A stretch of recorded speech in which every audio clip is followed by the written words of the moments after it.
Hello there, people. So, today I'm going to be talking about a reggae group called Black Uhuru.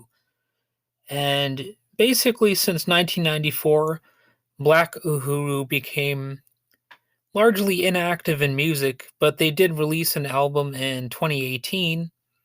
So, you probably won't find that much new stuff from them, as far as I know, because there really was a significant gap in their creative output. But they originally started in the early 1970s. Their early days were 1972. And of course, they've, released a number of albums. The group currently consists of Derek Ducky Simpson as the mainstay member.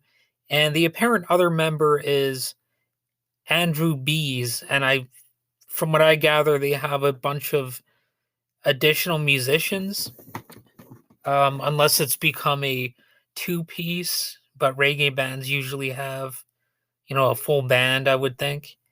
All the original members, except for Simpson, are gone from the group.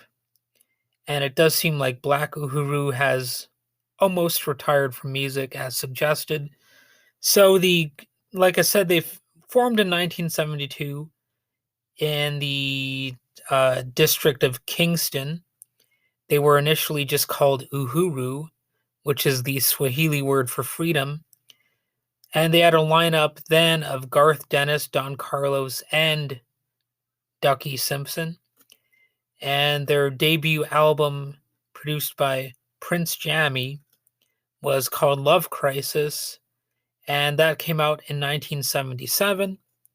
So they toured with the Rolling Stones, at least at one point, and they also had Keith Richards perform on at least some of their songs, I believe. So that's an interesting fact about them. Basically, what I can tell you about Black Uhuru is that they are a reggae group. They definitely have that sound. If you're somebody who doesn't like reggae, you're probably not going to like them. And that's really what I got to say about them. Their album Anthem appeared in 1984, and they were the first group to win a Grammy Award for Best Reggae Album. So that's another little fun fact. And like I suggested, the band sort of fizzled out over time. And unfortunately, there was even a legal dispute over who owned the name of the group. So it's always a bad sign when that happens with a musical project, when lawsuits are happening and you have disputes over petty things like who owns the name and stuff like that.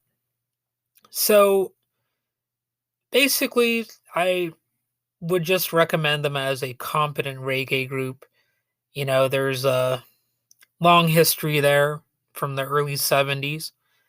And my preference when it comes to any sort of reggae music is just going to be Bob Marley over just about everybody else, because it's not like nobody else is good, but it's really hard to top the king, especially with reggae.